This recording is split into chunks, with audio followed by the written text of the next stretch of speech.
अस्सलाम वालेकुम जी, कैसे हैं आप सब लोग। उम्मीद करती हूँ आप सब लोग खैरियत से होंगे। अल्हम्दुलिल्लाह मैं भी बिल्कुल ठीक ठाक हूँ, अब काफ़ी हद तक बेहतर हो चुकी हूँ। आज काफ़ी दिनों के बाद मैंने अपना फ़ोन उठाया व्लॉगिंग करने के लिए, क्योंकि जब भी मैं व्लॉग स्टार्ट करती हूँ ना, मेरे बच्चे रोना शुरू कर देते हैं। कोई यहाँ से रोना शुरू कर देता है, कोई वहाँ से रोना शुरू कर देता है, और फिर मेरा व्लॉग अधूरा रह जाता है। और मेरे इनबॉक्स में इतनी सारी वीडियो ऐसी पड़ी हैं जिनको मैंने कंप्लीट भी नहीं किया और वो एडिट भी नहीं की। तो बस ये आज मैंने काफ़ी हिम्मत कर लिया, मैंने कहा चलो व्लॉग स्टार्ट कर देती हूँ। तो सबसे पहले मैं आप लोगों को ये बता दूँ कि we are here in Saudi Arabia after 3 long years. अल्हम्दुलिल्लाह फाइनली हम लोग अपने घर वापस आ चुके हैं। तो आज के ब्लॉग में मैं आप लोगों के साथ शेयर करने वाली हूँ सम ग्लिम्स ऑफ पाकिस्तान। जो हमारे लास्ट डेज पाकिस्तान में गुजरे वो किस तरह के थे। बहुत मज़ा आया था, बहुत सारी ट्रैवलिंग की हम लोगों ने, बहुत घूमा फिरा और बहुत मसरूफियत भी थी, बहुत सारे काम भी किए। तो मैंने छोटे छोटे क्लिप्स रिकॉर्ड किए हैं, तो वो आज मैं आप लोगों के साथ शेयर करूँगी। आई होप आप लोगों को अच्छे लगेंगे। तो जो लोग मेरे चैनल पर न्यू है उनसे मैं रिक्वेस्ट करूँगी काइंडली मेरे चैनल को सब्सक्राइब कर लें, और वीडियो अच्छी लगे तो लाइक भी कर दें। वीडियो को अंत तक ज़रूर देखिएगा। तो चलें आपको चलते हैं लेकर पाकिस्तान की मेमोरीज़ में।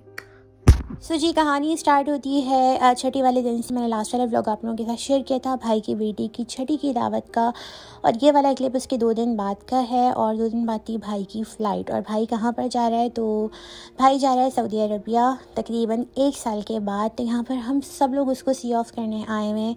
उसकी बेटी बहुत छोटी सी, वो भी उसको सी ऑफ़ करने आई हुई है। तो यहाँ पर ना हम सारे लोग बहुत इमोशनल हो रहे हैं। मैं तो घर से ही रोना धोना शुरू कर दिया था, पता नहीं क्यों, जबकि मुझे थोड़े दिन बाद खुद उसके पास आ जाना था, बट स्टिल मैंने रोना धोना स्टार्ट किया हुआ था। ये मोमेंट्स ऐसे ही होते हैं कि हर इंसान को रोना आ जाए। और मुझे सबसे ज़्यादा दुख उसकी छोटी सी बेटी के लिए हो रहा था। ऑल्दो वो उसके बेहतर मुस्तकबिल के लिए ही जा रहे हैं, बट ये वाला टाइम जो है ना वो परदेसियों के लिए बहुत मुश्किल होता है, जब उन्हें अपनी फैमिली को छोड़कर परदेस जाना पड़ता है। जी अब ये वाले जो क्लिप्स हैं ये भाई के जाने के तकरीबन 3 से 4 दिन के बाद के क्लिप्स हैं। और यहाँ पर अभी हम लोग तैयारी कर रहे हैं जाने की। और हम लोग कहाँ जा रहे हैं मैं आपको ये भी बता देती हूँ। तो जी अभी हम लोग जा रहे हैं अपना वीज़ा प्रोसेस स्टार्ट करवाने के लिए। तो ये सुबह का टाइम हो रहा है तकरीबन 9 से 10 बजे का। तो हमारी अपॉइंटमेंट थी 2 बजे की, बट मैं काफ़ी जल्दी उठ गई थी, क्योंकि बच्चों को तैयार करना भी होता है और फिर जाते जाते भी काफ़ी टाइम लग जाता है। और वीज़ा ऑफिस पहले ही चले जाना चाहिए, क्योंकि वहाँ पे आपके डॉक्यूमेंट्स वगैरह भी चेक होते हैं। तो यहाँ पे भी हम लोग घर से निकल चुके हैं। मेरी बेटी इतनी हैरत से हम लोगों को देख रही थी, क्योंकि इतनी सुबह नॉर्मली हम लोग कहीं इसको लेके जाते ही नहीं हैं। तो इस वजह से बस हम लोग जल्दी निकल गए हैं। और यहाँ पर अभी हम लोग वीज़ा सेंटर पहुँच गए हैं। और मैं यहाँ आकर मुझे अपना टाइम पर आने वाला डिसीजन बहुत अच्छा लगा, क्योंकि मुझे डॉक्यूमेंट्स चेक करवाने में काफ़ी टाइम हो गया था, क्योंकि मैं 3 साल बाद आई थी और मेरे डॉक्यूमेंट्स थोड़े से पुराने हो गए थे। तो वो कह रहे थे कि आप दोबारा से टेस्ट करवा के आएँ। फिर मैंने उसे रिक्वेस्ट करी कि मेरे साथ 2 छोटे छोटे बच्चे हैं और मैं भी नहीं जा सकती, और मेरा अपॉइंटमेंट का टाइम भी है। तो फिर अल्हम्दुलिल्लाह सब कुछ ठीक से हो गया था। फाइनली अल्हम्दुलिल्लाह अभी मैं अपने डॉक्यूमेंट्स वगैरह चेक करवा के आ चुकी हूँ। 2:15 बजे की हमारी अपॉइंटमेंट, बट अभी तो 2 से ज़्यादा का टाइम हो चुका है, अभी तक मेरा नेम कॉल नहीं हुआ। और मैं 3 साल बाद यहाँ पर आई हूँ और सब कुछ चेंज हो चुका है। मतलब काफ़ी सारा जो सिस्टम है ना वो टोटली चेंज हो चुका है। तो अल्हम्दुलिल्लाह सब कुछ हो गया। बाकी तो आपसे घर जाके डिटेल में बात करेंगे। अभी फ़िलहाल बच्चे बहुत ज़्यादा तंग कर रहे हैं, उनको भी देखना है। शुगर उनकी चीज़ें मैं रख कर ले आई थी, और बहुत ज़्यादा गर्मी हो रही है अंदर। तो यार बिल्कुल भी मूड नहीं हो रहा वीडियो रिकॉर्ड करने का, और आई थिंक यहाँ पर अलाउ भी नहीं होता, तो फिर मैं ज़्यादा रिकॉर्ड नहीं करूँगी। तो चलें बाकी बातें आपसे घर जाके करेंगे इंशाल्लाह, जब हमारा सारा काम हो जाएगा। तो यहाँ पर अल्हम्दुलिल्लाह हम लोग अपना सारा प्रोसेस कंप्लीट करवा के बाहर आ चुके हैं। और मुझे इतना बड़ा रिलीफ फ़ील हो रहा था ना, क्योंकि जिस तरह स्टार्टिंग में वो छोटी छोटी बातों पे मिस्टेक्स निकाल रहे थे डॉक्यूमेंटेशन में, मुझे इतना डर लग रहा था, क्योंकि मैं अकेली में ये सब कुछ डील कर रही थी। तो मुझे बहुत डर लग रहा था कि अल्लाह ना करे कोई डॉक्यूमेंट कम ना हो जाए। और पहले भी एक बार ऐसा हो चुका है कि मेरा वीज़ा वेस्ट हो गया था, बट अल्हम्दुलिल्लाह एट द एंड सब कुछ बहुत अच्छा रहा।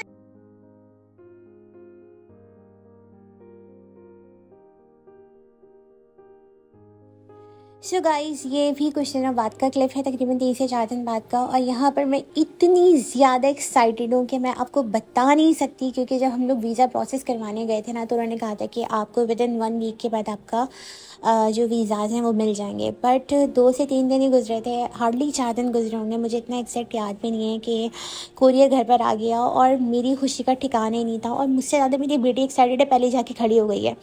बाहर बाय द वे अपने आसपास के गंद को बिल्कुल इग्नोर करना है, क्योंकि हमारे घर के सामने और बराबर में आसपास इतनी ज़्यादा कंस्ट्रक्शन चल रही थी ना उन दिनों कि हमारा घर भी इफेक्टेड ही रहता था उससे। तो यहाँ पर अभी मैं अपना पार्सल रिसीव करूँगी और मैं इतनी ज़्यादा यहाँ पर हैप्पी हूँ ना, अब मैं आपको बता नहीं सकती, क्योंकि 3 सालों के बाद इंतज़ार करने के बाद ये मोमेंट आया था कि हम लोग वापस अपने घर जाने की तैयारी कर रहे थे और सब कुछ बहुत स्मूथली बहुत जल्दी जल्दी हो रहा था अल्हम्दुलिल्लाह। तो खुश होना बनता है यार। और जब भी मैं पार्सल रिसीव कर रही थी ना, तो मैंने देख लिया था कि हमारे घर पे आ रहे हैं गेस्ट। तो ये पार्सल ठीक से खोलने का मुझे मौका भी नहीं मिला उस टाइम पे, बस ये मैंने ऐसे उठा के रख दिया था। अस्सलाम वालेकुम जी, कैसे हैं आप सब लोग? उम्मीद करती हूँ आप सब लोग खैरियत से होंगे। अल्हम्दुलिल्लाह मैं भी बिल्कुल ठीक ठाक हूँ। और अभी आपने मेरी खुशी का रीज़न तो देख ही लिया है कि अल्हम्दुलिल्लाह हमारे वीज़े लगकर आ चुके हैं, थैंक गॉड। अभी मैं इसको ओपन करूँगी और सबसे पहले मैं रिजवान को कॉल करूँगी, क्योंकि मुझसे ज़्यादा उनको इंतज़ार था कि हमारा प्रोसेस हुआ या नहीं हुआ। तो बस जी चलें ओपन करते हैं और आगे ब्लॉग में थोड़ी देर के बाद कंटिन्यू करूँगी, क्योंकि मुझे थोड़ा सा काम है, क्योंकि जो है ना अभी कुछ लोग आ गए, तो मैं ब्लॉग को कंटिन्यू करती हूँ। उसके बाद से गाइस मैं इतना ज़्यादा बिजी हो गई कि मुझे वो वाला एनवलप खोलने का मौका ही नहीं मिला। लेकिन बीच में मैंने रिजवान को कॉल करके इन्फॉर्म कर दिया था कि हमारे वीज़े लगकर आ चुके हैं। और टाइम तो 1 हफ्ते का था, बट विद इन 2 और 3 डेज़ जो है वो हमारे वीज़े लगकर आ गए थे अल्हम्दुलिल्लाह। सो गाइस सीन कुछ यूँ था कि वीज़े हम लोगों के काफ़ी टाइम पहले ही आ गए थे। हस्बैंड ने काफ़ी टाइम पहले ही हम तीनों का वीज़ा भेज दिया था, बट मैंने प्रोसेस नहीं करवाया था क्योंकि मेरे पास टाइम नहीं था। तो बीच में इतनी ज़्यादा मसरूफियत आ गई थी ना ज़िंदगी में, और वैसे मुझे ना कोई जल्दी भी नहीं थी वीज़ा प्रोसेस करवाने की। इसकी एक वजह है, और वजह यह है कि पहले मुझे भाई के साथ वापस आना था, बट फिर बीच में ये हुआ कि मेरे ब्रदर इन लॉ की शादी का सीन आ गया। तो फिर हस्बैंड ने कहा कि ऐसा करो कि आप वहीं रुक जाओ और मैं आपको लेने आ जाऊँगा। तो मैं बिल्कुल रिलैक्स थी। और फिर बीच में न्यू ईयर भी था, तो ऑफ भी थे। लेकिन जैसे ही न्यू ईयर ख़त्म हुआ, मैंने अपना वीज़ा और अपनी बेटियों का वीज़ा प्रोसेस स्टार्ट करवा दिया। और टाइम था 1 हफ्ते का, but with in 4 to 5 days में मुझे याद पड़ा है कि हमारे वीज़े हमारे हाथ में थे स्टैम्प होने के बाद। तो मुझे इतनी खुशी हो रही थी। मुझे ये खुशी इसलिए हो रही थी गाइस कि मैंने इस बार अकेले सारी स्ट्रगल की थी अपनी बेटियों के डॉक्यूमेंट्स कंप्लीट करने से लेकर। और आपको पता है कि बे फॉर्म में मुझे कितना प्रॉब्लम आया था अपनी दूसरी वाली बेटी के बे फॉर्म के लिए। तो जब इतनी स्ट्रगल के बाद आपकी कोई चीज़ होती है ना, तो उसकी खुशी, उसका लेवल ही अलग होता है। तो ये सब सीन था, और आगे फिर ब्लॉग को कंटिन्यू करते हैं। सो जैसे ही हम लोगों के वीज़े स्टैम्प हुए, तो हस्बैंड ने तकरीबन 1 हफ्ते बाद की अपनी टिकट कंफर्म करवा ली थी। और मैंने भी अपने कामों में तेज़ी ले आई थी मैं, क्योंकि मेरे बहुत सारे काम पेंडिंग पड़े हुए थे। मुझे अपनी मार्कशीट भी लेनी थी, प्लस मुझे सैलून वगैरह भी जाना था, और छोटे मोटे इतने सारे काम थे जो मैंने फाइनलाइज़ करके रखे हुए थे अपनी वापसी के लिए। तो बस जल्दी जल्दी वो सारे काम निपटाए। सो फाइनली वो दिन भी आ गया जिस दिन थी हस्बैंड की फ़्लाइट। और ये वाला क्लिप था मेरे भाई ने रिकॉर्ड किया था जब हस्बैंड आ रहे थे पाकिस्तान के लिए। तो बस अभी वो चेक इन वगैरह करवाएंगे। तो हमेशा जो ये होता है कि हस्बैंड को रात की फ़्लाइट मिलती है। इस बार मैंने उनसे बहुत रिक्वेस्ट की कि प्लीज़ आप दिन में फ़्लाइट ले लीजिएगा, बट ये है कि उनको उन डेट्स में ना कोई फ़्लाइट अवेलेबल दिन में नहीं हो रही थी, तो फिर वो रात में ही आएंगे। और इस बार बच्चों को साथ लेकर एयरपोर्ट जाना बहुत टफ लग रहा था मुझे।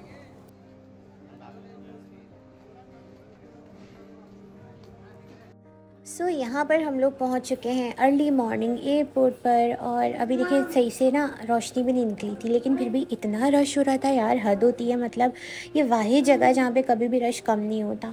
और बच्चों को मैं आधी नींद से उठाकर लेकर आ गई थी, वो भी इतने चिड़चिड़े हो रहे थे। और बस ये फुफू तो मेरी गोदी से नहीं उतर रही थी। माशाल्लाह अब बड़ी होती जा रही है जिस तरह से, इस तरह इसका वेट भी बढ़ा है, तो मुझे उठाना काफ़ी मुश्किल लग रहा था।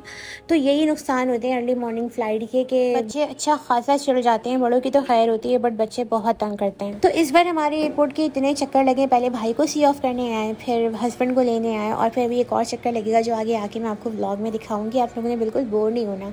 और यहाँ पे मेरी बेटी जिद करके खड़ी हो गई थी कि मुझे गोदी में उठाओगी तो मैं चलूँगी, वरना मैं नहीं चलूँगी। तो बस जी फिर आपकी बहन ने लगाया पाकिस्तानियों वाला देसी जुगाड़, और वहाँ करीब में पड़ी हुई थी एक ये ट्रॉली। तो मैंने वो ट्रॉली घसीटी यार, ये भी अच्छी खासी भारी थी, एक हाथ से मुझसे चल भी नहीं रही थी, और वीडियो बनानी भी बहुत ज़रूरी थी। तो बस ट्रॉली पे बिठाया और मैं इसको लेकर चली गई एयरपोर्ट के अंदर। तो मेरे हाथों को थोड़ा थोड़ा सुकून मिल गया था अल्हम्दुलिल्लाह।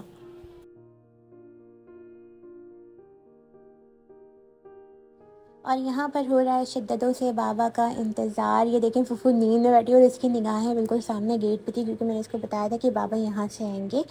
बट काफ़ी टाइम गुजरने के बाद भी ना इनका बाहर निकलने का कोई नामो निशान नज़र नहीं आता। अच्छा खासा टाइम हो गया था हम लोगों को यहाँ पे आए हुए, और फाइनली लंबा इंतज़ार करने के बाद ये साहब आ रहे हैं सामने से। तो यहाँ पर मैं काफ़ी टाइम से खड़ी थी, तकरीबन 1-1.5 घंटे में यहाँ पे खड़ी हुई हूँ जस्ट टू रिकॉर्ड वीडियो, और लेकिन इनको मैं नज़र ही नहीं आई, ये सामने से ऐसे ही गुजर जाएंगे। सो जी देखा आपने, हस्बैंड अल्हम्दुलिल्लाह पाकिस्तान आ चुके हैं सेफ़ली, और काफ़ी इंतज़ार करवाया लेकिन हम लोगों को, बट उनका भी कोई कसूर नहीं, क्योंकि आपको पता है कि यहाँ पर इमिग्रेशन प्रोसेस कितने स्लो होते हैं।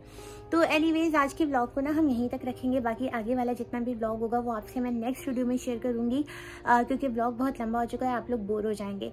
तो बस यहीं तक था आज का व्लॉग। आई होप आप लोगों को अच्छा लगा होगा। अच्छा लगा तो like, comment, share and subscribe. जो लोग चैनल पर न्यू हैं सॉरी, जो लोग चैनल पे न्यू हैं काइंडली चैनल को सब्सक्राइब कर लें। इंशाल्लाह मिलते हैं नेक्स्ट व्लॉग में। टेक केयर, बाय बाय, अल्लाह हाफिज़।